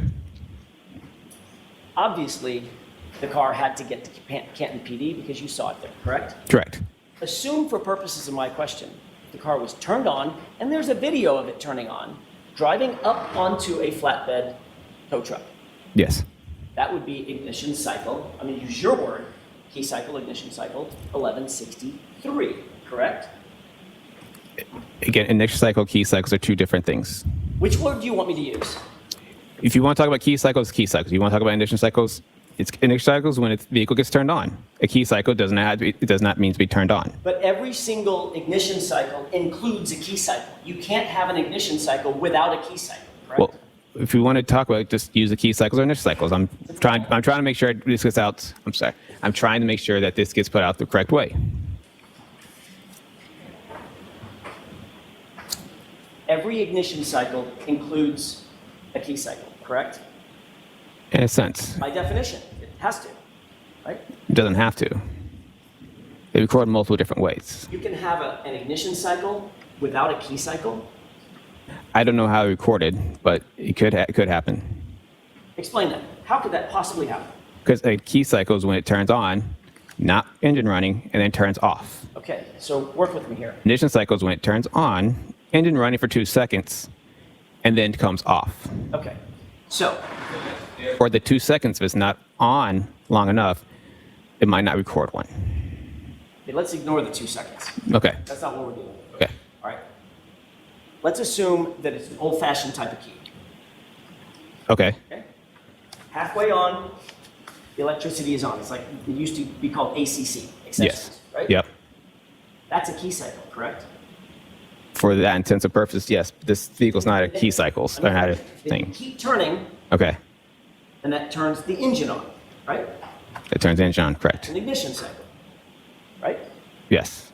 Well, then turns off. Single ignition cycle necessarily includes the precursor key cycle, correct? Even though every key cycle might not include an ignition cycle. Would you agree with that? In that scenario, yes. Fine. Okay, with that definition, I want to talk about ignition cycles because I don't want to get confused about accessories. Just assume the engine. Okay. turns on, all right? Okay. If you started your testing at 1164, then if the engine was turned on, thereby initiating a key cycle, driving the car onto a flatbed truck, and then hauling it over to Canton PD, that would be key cycle 1163 in that hypothetical, correct? It could be. Okay. Then going backward from there, if the SUV was, I'm sorry, let me add one event that I just forgot. It had to get off the tow truck in Canton and be driven into the Sally Port. Did you ever see that video? No. Being driven in? No. If there was a video showing that the car was actually driven into the Sally Port, that would necessarily be a key cycle, correct? Possibly. Okay, so that would be key cycle 1163. My mistake, I was missing one, right? Okay. Before that, if the car was turned on and driven onto the flatbed to get to Canton, that would be key cycle 1162 in order, correct? We're going back. It's possible. All right. Before that, if the car was started and the car was driven from One Meadows Avenue to Karen Reed's parents' home in Dighton, that would be another key cycle, 1161, correct? They're possible. Before that, if the SUV was started and driven by Miss Reed from the garage at John O'Keefe's house to Jennifer McCabe's house at 5:07 in the morning, that would be another key cycle, correct? 1160. Isn't that right? It's possible. And before that, if the SUV was started and driven by Miss Reed to the Waterfall, I'm sorry, from the Waterfall to 34 Fairview at approximately 12:15 a.m., that would be another key cycle, 1159, right? It's possible. I want to be clear. The reason that these numbers skip in your diagram, they don't go directly in order, right? Every single number is in order on this left-hand column. It's because this is only a diagram of when triggering events occur, right? Yes. Something unusual about the operation of the vehicle, correct? Yes. And it's clear that from the data, there was no triggering event at key cycle 1159, was there? No. So assuming the driving events that I just told you, right? Assuming for purposes of my question, that the driving events started at 11:59, driving over to 34 Fairview from the Waterfall. Then driving at 5:07 in the morning over to Jen McCabe's house, 11:60. Then driving to Dighton, her parents' house, 11:61. Then the car being seized in Dighton by Trooper Proctor, 11:62. Then the car being taken off the flatbed and driven into the Sallyport at Canton, 11:63. Your testing starts at 11:64. That would mean that at 11:62, that key cycle would include the time in which Trooper Proctor had possession of that car, correct? No. Assuming my hypothetical, Your hypothetical? yes. If that's hypothetically how it works, then yes. Then what? If that's hypothetically how it works, then yes.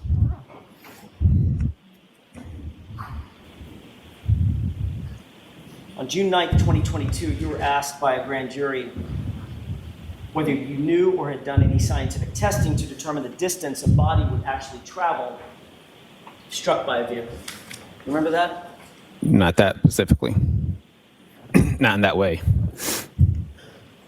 Do you remember answering that you had not, I'm just paraphrasing, that you had not done you hadn't finished your report yet? Why don't you show him? He said he didn't remember it that way. Take a look at middle of the page. Your answer starts at about line 12, but the question above it is probably informative. You were asked, does that remind you that you were asked by a grand jury if you could calculate how far a body would move having been struck by a vehicle? Yes. And you indicated, quote, yeah, there's certain calculations we can do with that, would figure out if the car backed up, hit somebody, and then they go a certain amount of distance, and it's based on miles per hour, the speed of the vehicle, the striking vehicle, and stuff. Remember saying that? Yes. What did you mean by stuff? I don't know. You said that the calculations would be based on miles per hour and stuff. Did you ever do any stuff to test that? That's the grand jury's question. No, we cannot calculate anything from this collision. Say that one more time. We cannot calculate anything from this collision. Who's we? Me, the role me. Well, you know John O'Keefe's weight, right? What's that? You know John O'Keefe's weight, 217 pounds, right? Yes. Did you know that? I don't know his weight, no. You know the weight of the vehicle? Yes. What's the weight of the vehicle, gross weight? What's the gross weight? Yeah. I think it's approximately 7,300 pounds. Okay. Were you able to calculate the mass of the vehicle? I did not calculate the mass of the vehicle. Well, you told the grand jury that you were planning on doing that kind of stuff to calculate how far a person would travel being struck at that speed with a car of that weight. You didn't do those calculations? No, because the calculations would vastly underestimate the speed of the vehicle. You testified, again, my report isn't done yet. I'm going to look into it. I'm looking into all that stuff, end quote, correct? Yes. There's that word again. It's been more than 2 years since that statement at the grand jury. Is your report finished? Yes, it is. Did you engage in any of those calculations? I looked into it. This type of collision I would not be able to use the formulas for this type of collision. Well, let's talk about those formulas. How would you calculate how far a body at rest would travel after being struck by an object in motion? How would you calculate that? In pedestrian collisions, I use a Searle formula, Searle throw formula. A what formula? Searle, What does that mean? it's a type of formula that we use for a calculation of post-impact So or that's- speeds for pedestrians. That includes certain principles of physics to calculate that, right? What do you mean? I'm sorry? What do you mean by certain forms of physics? There would be physics calculations that would be required to figure out how far a body at rest would move, having been struck by an object in motion. Right. That's a basic principle of Yeah, I guess you could say though. All right. Can you describe for the jurors exactly what calculations you would need to employ to determine how far a body at rest would travel, having been struck by an object in motion? So, in this scenario, in this collision, it's more of a side swipe. So he did not he did not get enough speed of the vehicle post impact with the vehicle to be able calculations. His center of mass was offset from the vehicle, so we would vastly underestimate his speed. So that's why I did not do a formula. If he was more in line with behind the vehicle, he would have been projected forward, and using that projection forward, he would have been able to get more closer to the actual speed of the vehicle during that post-impact travels. Well, that presumes a couple of things, Tpr Paul. That presumes that he was quote unquote sideswiped, right? Presumed, Presumed by you. You didn't see how he was hit, did you? based on the evidence, it appeared to be a side swipe. That's your opinion. That's just reading the evidence. You're saying that the principles of physics as we know them today in modern mathematics is thwarted by a sideswipe? Objection. Is that what you're saying? The calculations that are out there, you can get a speed, it would just underestimate the speed. You would have to know what the initial momentum of the object is that's in motion, correct? Of what object? The truck, Tpr Paul. I would have to know that speed.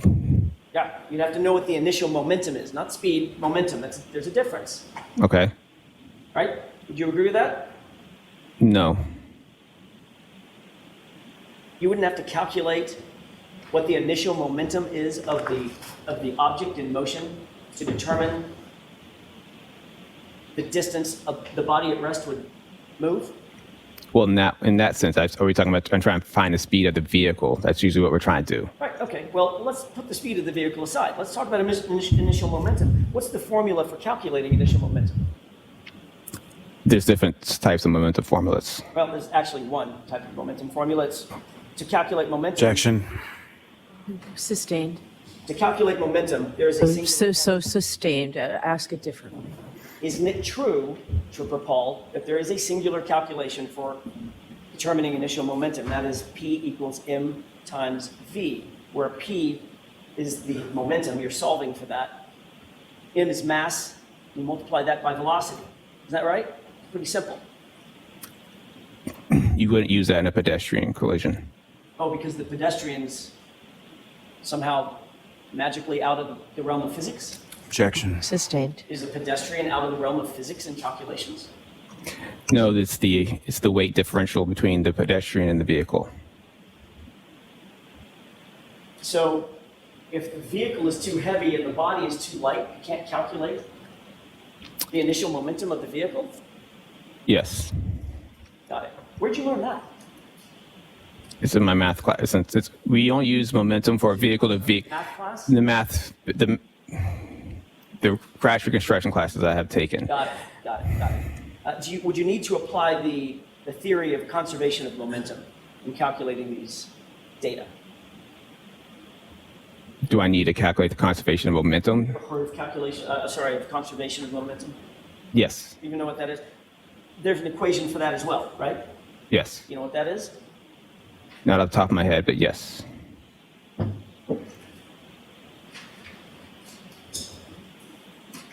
Based on the basic principles of physics, is the total momentum of the collision greater or less than the total momentum after the collision? Total momentum before the collision, is it greater or less than the total momentum after the collision? Basic question. What type of collision? Tpr Paul, they're exactly equal in all respects under the principles of physics, right? That's the theory of the conservation of momentum. Momentum doesn't change. It's just Yes. transferred from one body to another, Yes, correct? correct. Why didn't you say that to the jurors? Objection, Your Honor. Sustained.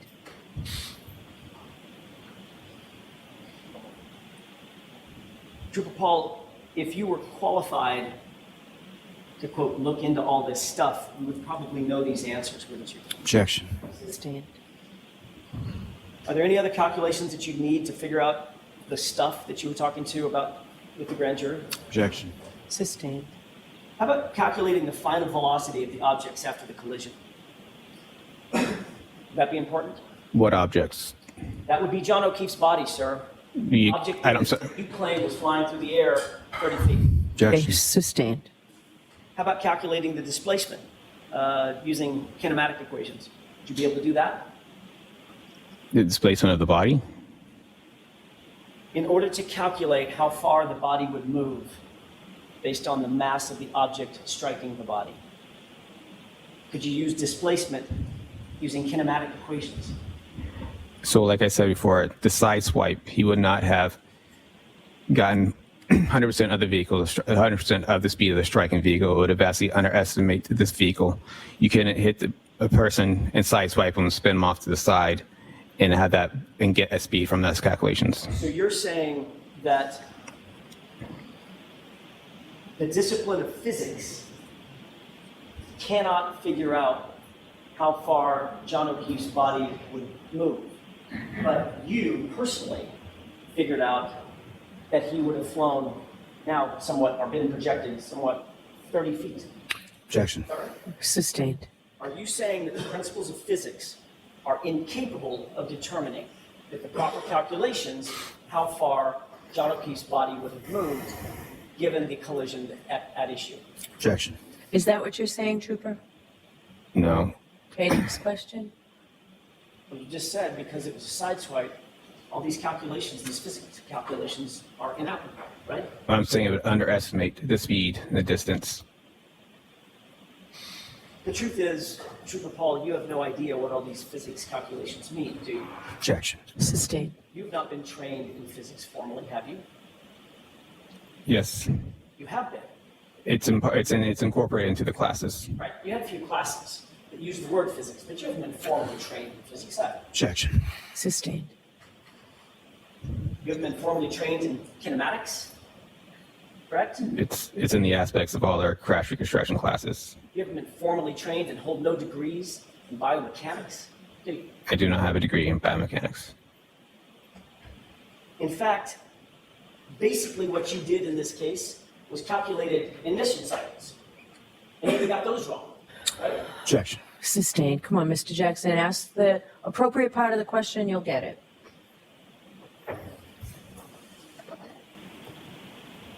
Let me ask you this. Based on your reconstruction, nearly 2-year investigation, exactly how was that taillight shattered?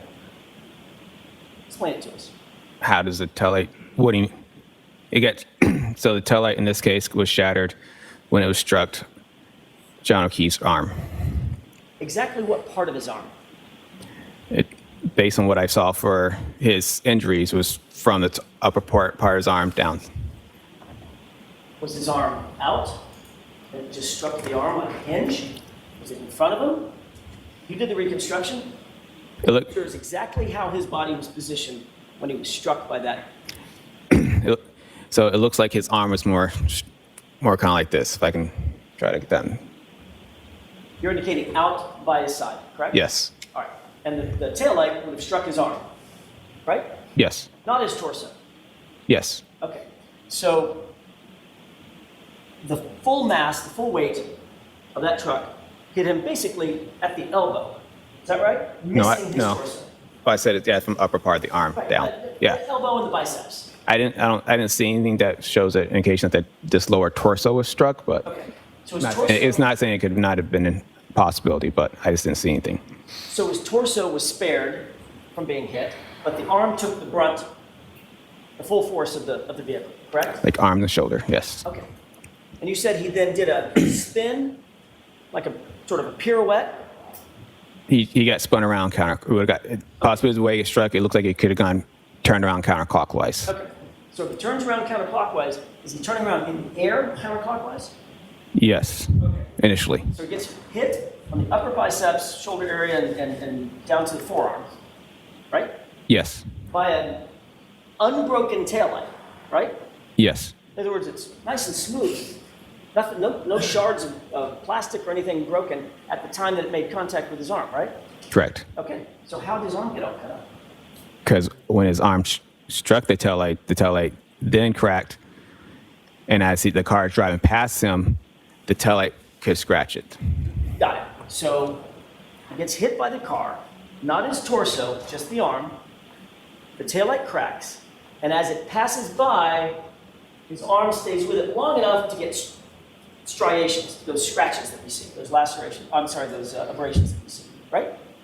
In a sense, yes. And at the same time, he does a pirouette and flies 30 feet to his final point of rest.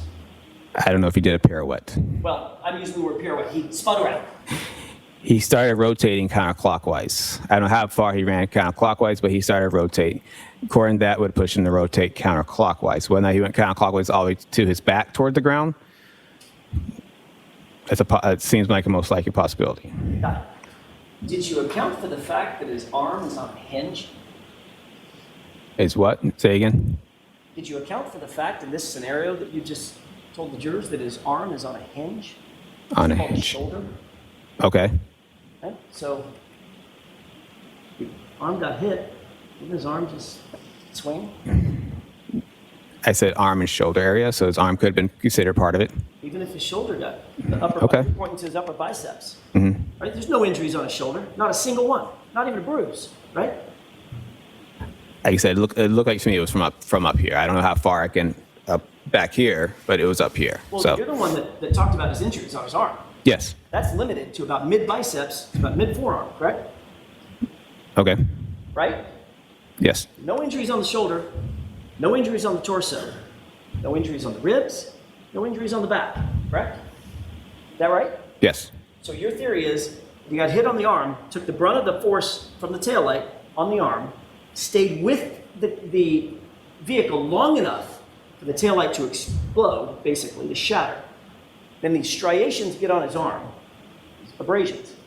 Does a pirouette, a spin, counterclockwise, and flies 30 feet in the air to his point of rest. Yeah, it happened probably a little faster than that, though. I thought you said he hit his head on the curb. I said that's one of the possibilities of when you look at the roadway, as he gets spun around kind of clockwise, it's a possibility that the curb is there, any blunt force object on the ground, as the ground is pretty blunt. Well, except in your scenario that you just told us, he flew through the air onto the light dusting of snow, grass, and dirt. I didn't say through the air. Say that again? I didn't say he got thrown through the air. Okay, I'll use your word. He got projected. Like a Projected doesn't mean it's not incorporating just throw. Projected just means you get pushed forward. There's two parts of that. There's the air, then there's the ground. Like I said earlier, the tumbling, the rolling, whatever that part of the crash would happen. Projecting is just what we call what happens to a pedestrian post-impact with a crash. Okay, so a couple questions. If his arm, elbow took the brunt of that entire impact, how do you account for the fact that he didn't suffer a broken bone? I don't know. How do you account for the fact that he didn't have a fracture? Objection. Sustained. How do you account for the fact that he didn't even have a bruise on the arm? Objection. That's sustained too. May we approach? Yes.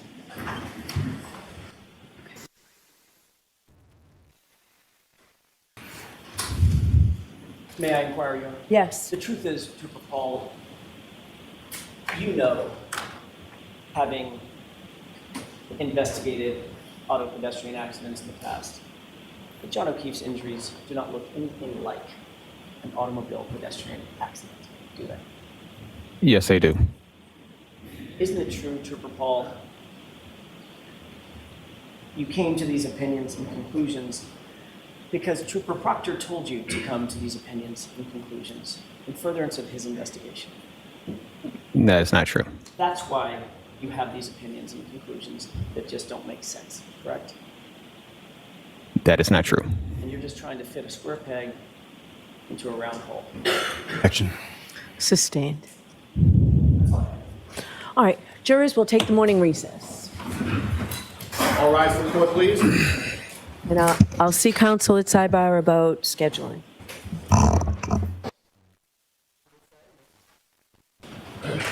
All right, Mr. Lally, whenever you're ready. Thank you. Now, with regard to your testimony as far as that triggering event, well, the two events on 12,629B, you testified that that was consistent with a pedestrian collision, is that correct? That is correct. Again, if you could tell the jury, why is that consistent with a pedestrian collision? The one specifically with the speeds and everything that we're referring to. 24.2 miles per hour in reverse for about Right. 62 feet. Okay, yeah, so why I think that's consistent with a pedestrian strike is because of the sudden change in the speed. It drops down by half mile per hour. The accelerator pedal is staying constant at the same percentage, and the steering wheel angle also turns to the right. Now, your overall opinion is based on what you did as far as your construction, correct? Yes, Was there other information that you had at your disposal in formulating your opinion? like from other reports and stuff? Yes. Yes, And that would include physical evidence, is that correct? correct. And that would include witness statements, correct? Objection. Sustained as to form. What, if anything else, would that include? The roadway evidence, witness statements, In witness statements, would that also include statements of the defendant? correct. Are you aware that the defendant indicated in a statement to troopers that she conducted a three-point turn in the area of 34 Fairview Road? I'm going to allow that question. Yes, And what you observed in that triggering event is that from that mileage, is that consistent with the defendant's own statement? yes it is. Now, let me ask you a little bit, if you could, again, for the jury, clarify the difference between what you termed as an area of impact versus a point of impact. Yes, an area impact is broader. It's a bigger area. Point to impact would mean something as obviously right there. That would be the area impact. If I could ask, the cell phone that was located under Mr. O'Keefe's body, that location, is that also consistent with the linear path that you were testifying about earlier? Yes, it was. And do you know whether or not that cell phone was in his hand or in his back pocket or somewhere else? I do not know. As far as let me ask you this. You were shown some photographs of some taillight pieces near a fire, correct? Yes, And as far as the area of impact, that was, from what you determined, that was Mr. O'Keefe's sneaker, is that correct? yeah, it was within that. What I've had for non-initial evidence, I said the area impact was a star in that area prior to the I'm sneaker. sorry, So what I was saying was the area impact was prior to the area the sneaker was. It was in that path, just prior to that area. And why did you determine that it was in that area? Because that was the first point of evidence. And first, I'm sorry, just first point of evidence in relation to what and sort of how the evidence was configured as it was evident to you. How it was pointed to me. It was the first point of evidence away from the furthest point was evident at that time that I knew away from the pedestrian.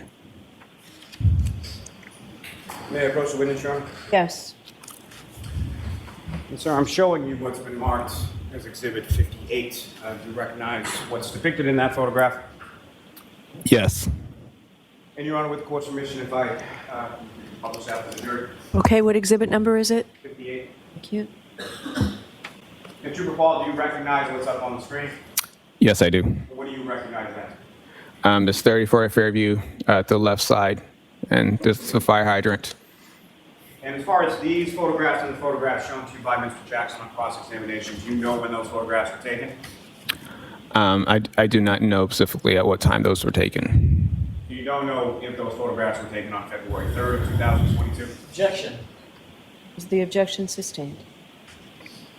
Now, Trooper, if you could, using the laser pointer, I know you've done this on the diagram, but if you could use the laser pointer with regard to what's on the screen as Exhibit 58, direct the jury's attention to where you believe the area of impact to be between the defendants, Lexus and Mr. O'Keefe. It's probably somewhere out here. And as far as that linear path that you were talking about from the area of impact, where did that go from and where did that go to? So I say, so from, I think it's from around like this way.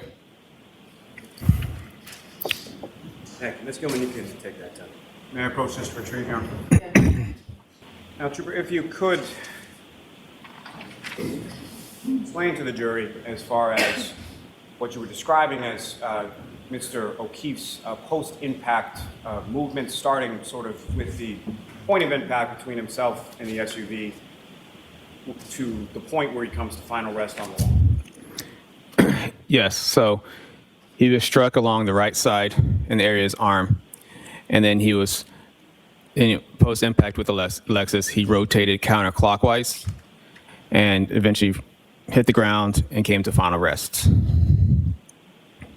And the ground, based on your understanding of the weather conditions, was frozen at the time, is that correct? Objection. Sustained. Watch the form, Mr. Lally. Yes, sir. So as far as anything in your testimony about Mr. O'Keefe's actions, does that involve a pirouette? No. So there's a rotation, is that correct? Correct. And as far as 30 feet in the air, do you have any opinion as to whether or not he flew 30 feet in the air? I do not have any evidence that he would have flown 30 feet in the air. And so as far as from your training experience when it comes to pedestrian collisions, are you able to determine or calculate how much distance someone is in the air and how much distance someone sort of rolls or tumbles to their final resting position? Say it again. From your training experience, Yes. based on this collision, are you able to determine how far Mr. O'Keefe was traveled in the air versus how far he traveled tumbling or rolling after he hit the ground? I do not have a calculation for this specific style of pedestrian crash due to the side swipe. So if I did, I could use the formula. It would just vastly underestimate the speed of the vehicle. Let me ask you a little bit about, you were talking about the Searle pedestrian throw formula, correct? Correct. And that's something developed in the course of physics specific to reconstruction by someone named Dr. Searle, correct? Correct. And that's S-E-A-R-L-E, is that correct? That is correct. And with respect to Dr. Searle's formula, why is that inapplicable in sideswipe collision versus some other type of collision? Because it takes in, it's looking for more, it's not so much the formula, it's how much projection efficiency that would occur, how much percentage of the speed of the striking vehicle would have happened. In order for the formula to work, the more of the body would have struck the vehicle, the more efficient the outcome would be in the speed. In the center of mass that you were talking about, sort of in the collision sequence, what, if any, role does that play in regard to your ability to do that calculation? It would just, like I said, it would underestimate the speed of striking vehicle due to a center mass not within the rear of the vehicle. And not to twist your words or anything, but as far as when you say underestimate, that would not be an accurate reflection of the defendant's vehicle speed, correct? Correct. Now, you asked some questions about the glass and indicated that there are a number of reasons why the glass would travel with him, being Mr. O'Keefe. Can you explain what those are? Yeah, the glass could have struck the vehicle also in that same way. Could have still been attached to his hand and still gone with him in the same way. It could have been attached to his body in midair. That's the multiple ways that the glass would have stayed with him. Now, in speaking of collision sequences, particularly collisions involving multiple vehicles, vehicles are affixed with bumpers, correct? Correct. What's the purpose of a bumper on a vehicle? To help absorb the. Scope, Yes. Yeah. sustained. Your Honor, if I may, I don't believe it is. So why don't we come to sidebar? So I'm sorry again, Trooper. If I could ask you, what is the purpose of a bumper on a vehicle? It's there to help absorb energy from a collision. And with reference to the scratches that you were asked about on the vehicle on sort of the right rear quarter panel, what, if any, relationship does bumpers or their interaction have, to your opinion, as it relates to that? Sorry, say it again. With respect to what you just testified about bumpers, you were Yep. also asked some questions about scratches on the right rear quarter panel of the vehicle, correct? Correct. And what, if any, relationship does the bumpers on the vehicle and sort of their intended purpose have with relation to the scratches that you observed? So the bumpers on the side was more of this wasn't more of a direct on hit with the bumper. It was more of the side scraping of the paint of the bumper. Now, the presence of Mr. O'Keefe's DNA on the taillight, is that consistent with a pedestrian collision? Yes. Now, as far as the glass not matching, are you aware that the lab's actual findings were that the glass on the bumper and the glass on the roadway was not found to be consistent with each other? Is that your understanding? If you know. I don't know. And were you also aware that the lab's finding was that the glass on the bumper was consistent with the glass on the roadway? I'm not sure what the lab said. Now, in order to construct your diagrams, your testimony, I believe, was that you had used the CERT diagrams in the process of that. Is that correct? Yes.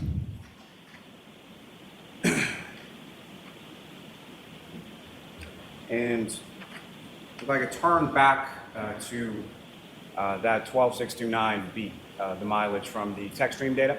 Yes. The 3-point turn that you observed in the 24.2 mile per hour straight line for approximately 62 feet, how far apart time-wise within that particular triggering event were those two incidents? 8 minutes. And as far as any of the other tech stream data that you observed, was there any other triggering event that included the 3-point turn? No. Now, as far as the defendant's path of travel, is it your understanding that that was obtained from a multitude of different witnesses? Yes. Now, with reference to, you were asked some questions about the defendant's cell phone. As far as GPS locations, were you aware that the defendant's cell phone wasn't able to be accessed until by law enforcement until 2023? Sustained. Were you aware that the defendant's cell phone had GPS locations turned off on the defendant's cell phone? Objection. I'll allow that. I was not aware.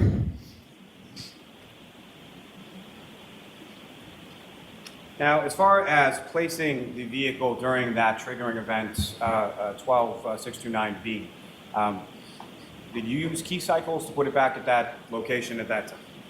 No, I didn't. What did you use? I looked at the odometer mileage And why would you look at the odometer mileage over the key cycles? because I can physically see the odometer mileage at the vehicle at the time of my inspection. And why would, well, let me ask you this. In your opinion, as far as that is concerned, sort of backtracking to a specific location, which is more reliable, the odometer or the key cycles? I would say the odometer mileage. And why is that? Like I said, you can physically see it when you turn the car, and I know that's the odometer mileage that it's reading on the dashboard. And every key cycle, is that necessarily recorded within the tech stream data? No, And why not, sir? it only records stuff that related to the triggers. They don't what? They only record stuff that is related to the triggers. Okay, thank you.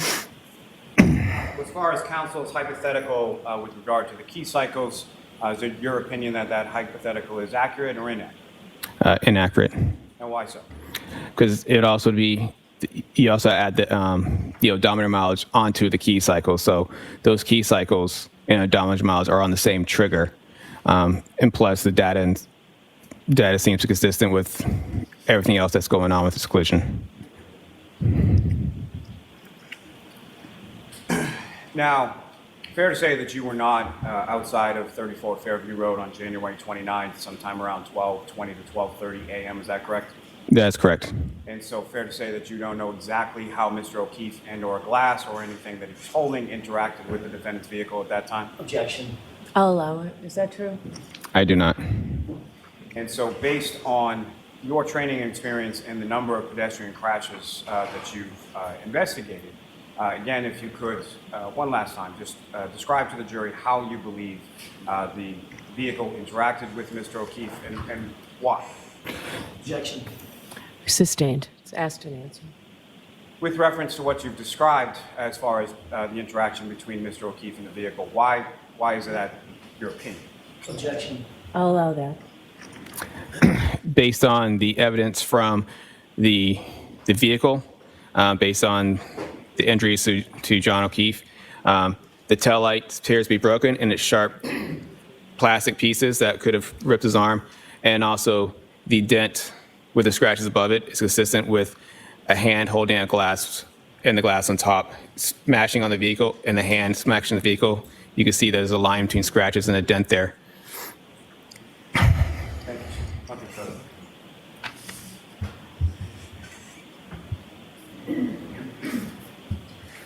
Very briefly, I just want to make sure I clear something up about the key cycles.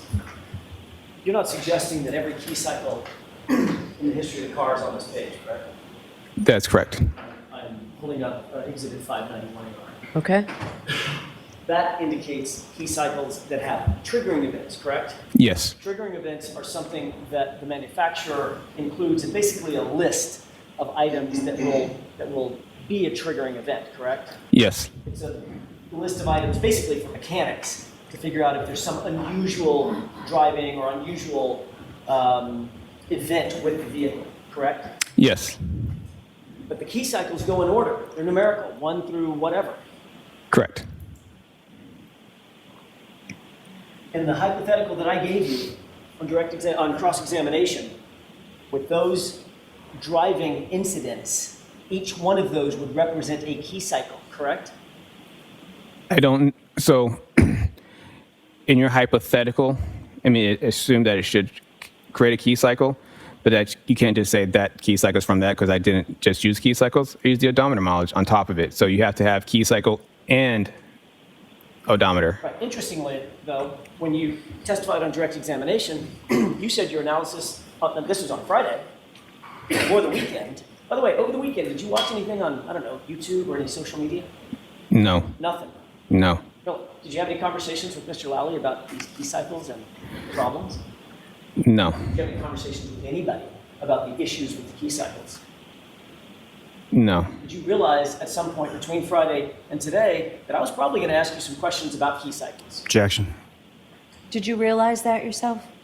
I assumed you would ask me loads of information.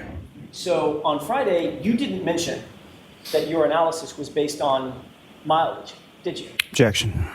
Sustained. On Friday, did you mention that your analysis was predicated on mileage? Objection. I'll see you at sidebar. May I inquire? Yes. Tpr Paul, on Friday, you indicated pretty clearly that your analysis was based on the key cycles, starting at 1164 when you started your testing, and 1162, which was the key cycle you claimed on Friday was at 34 Fairview. It wasn't based on it. That's how I describe it. I said key cycles. I based it on they were close within proximity to each other, but I've always said it's key cycles and odometer mileage, plus all the information within the triggers themselves. So it wasn't just one of the other. And you said on Friday that once you started your testing at 1164, it was 2 cycles earlier that had the triggering events, meaning 1162, that you claimed were at 34 Fairview. Yes. But in the hypothetical, if there were 4 events, 4 key cycle events between 1164 and 1159, it could not have occurred at 1162, correct? 34 Fairview, in my hypothetical. In your hypothetical, if it recorded a key cycle, then your hypothetical is correct. Right. And last question, if you got the route of travel incorrect, if your presumption of the route of travel was incorrect on that vehicle in the days earlier, then your mileage would be incorrect also, correct? Mileage from what? The odometer or from The odometer reading. the odometer reading is the odometer reading. It's 36. My point is, your analysis that's based on the odometer reading, 36 miles here, 12 miles there, 2 miles here, 5 miles there, if you got the route of travel wrong and the route of travel was different, your assumptions about the odometer readings would be incorrect as well, correct? So what I'm You got the path of travel wrong. so what I purposely put down a range on my Google images showing, because I couldn't tell you her definitively route of path for every single way, but I know that it's possibly a possibility that she could travel 36 miles within those locations that she traveled post leaving Fairview Road. Or if that mileage was put on at key cycle 1162, then that would mean the vehicle would already be in Massachusetts State Police custody, right? Into the proctor's custody. Objection. So that's beyond the scope. That's all I have. All right, Mr. Lally? Just very briefly. The range that you came up with for the defendant's path of travel, does that fit with the path of travel, the odometer reading, putting the defendant's vehicle in the area of 34 Fairview Road when it does the 3-point turn, and then 8 minutes later when it travels 24.2 miles per hour in a straight line in reverse for approximately 62 feet? Yes. Nothing further. All right, you are all set. Thank you, Your Honor.